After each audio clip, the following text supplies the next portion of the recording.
Gene Simmons and Paul Stanley haven't been shy over the years about criticizing former bandmates and original KISS founding members Peter, Chris, and Ace Frehley.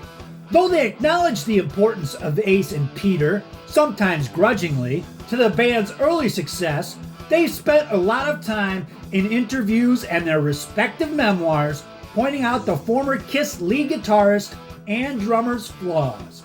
From rightfully criticizing their substance abuse issues to Ace's unrealized potential and spacey personality, Peter's musical limitations and attitude problems, it seemed Gene and Paul had no shortage of bones to pick with their two former brothers in rock and roll arms.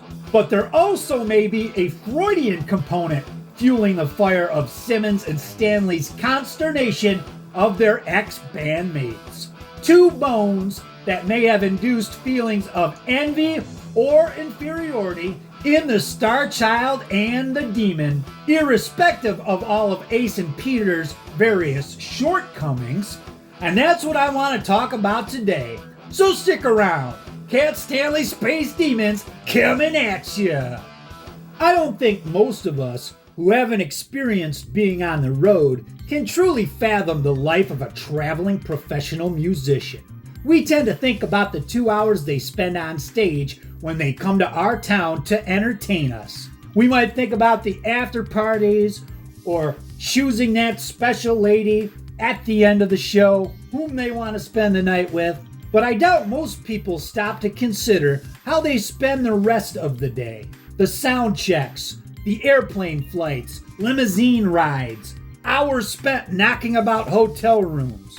You know, there's a lot of downtime between shows, and rockers find various ways of occupying that time. Peter, Chris, and Ace Frehley had their own ways of coping with the boredom.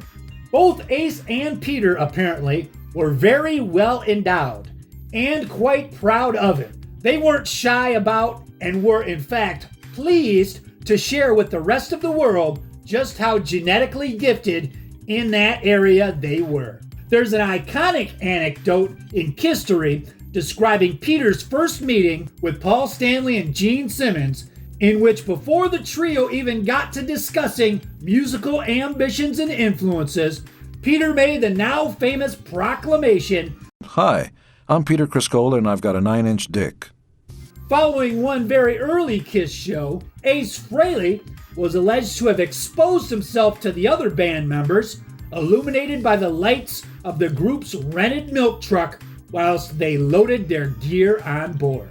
Ace wasn't doing anything. He always had guys who lifted things for him, and he was peeing. We're waiting for him and the truck's lights are on him. He walks over and says, "This is what my dick looks like when it's soft." He wanted to show us that he had the inches. In his memoir, Paul Stanley would describe Ace and Peter as having quote-unquote size obsessions. Drummer Chris recounted this story from the band's early days in his 2012 memoir, Make Up to Break Up.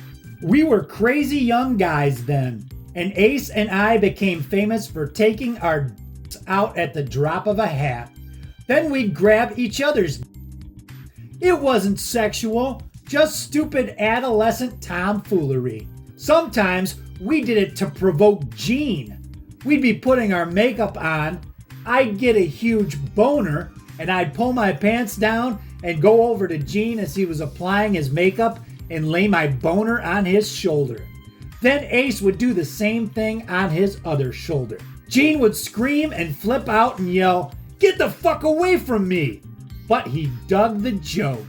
Paul Stanley told a similar story involving Ace and Chris's Little Peter in his 2014 autobiography, Face the Music. "One night while we were sitting in front of our mirrors putting on our makeup, Peter walked up behind Ace and put his dick on his shoulder. Ace very nonchalantly turned to the side and gave it a kiss. But Ace and Peter's dick-size obsessions would finally come to a head one night during a measuring contest, which would see Gene and Paul apparently getting the shaft. Here's how Peter recounted the results of that little competition in his 2012 memoir, Make Up the Breakup. Gene and Paul never whipped their dicks out. In fact, Gene had a thing about getting naked in front of us. He'd never shower with us after a show. Paul didn't care. He was as exhibitionistic as Ace and I were. Maybe that's because Paul and Gene came in a distant third and fourth place to Ace and me when we had a contest to see who had the biggest. Mine was the longest, Ace's was the fattest, and then Paul and Gene were lagging far behind. They actually named my They called it the spoiler, presumably because once a woman had me, she'd be spoiled forever. Writing about this now as a 66-year-old man, it all seems so stupid. What the fuck was I thinking? But we were young, and it was fun, and everybody enjoyed it at the time. And I know that I have read somewhere, probably either in Ace or Peter's memoirs, or any of the number of books I've read about Kiss, that Paul Stanley did have a reputation for stuffing his Star Child tights in order to enhance the appearance of his bulge whilst performing on stage. But what do you think? Was there a Freudian component to Gene Simmons and Paul Stanley's animosity towards Peter Criss and Ace Frehley over the years? But alas, being well hung was not enough for Ace and Peter to hang on to their jobs in Kiss. As we all know, Gene Simmons and Paul Stanley carried on with the band for its final 2 decades with replacement members Tommy Thayer and Eric Singer, and I don't really know of any accounts of their respective endowments in that department. It hasn't really come out, so we may never know, but that's the video. Hope you all dug it. What do you guys think?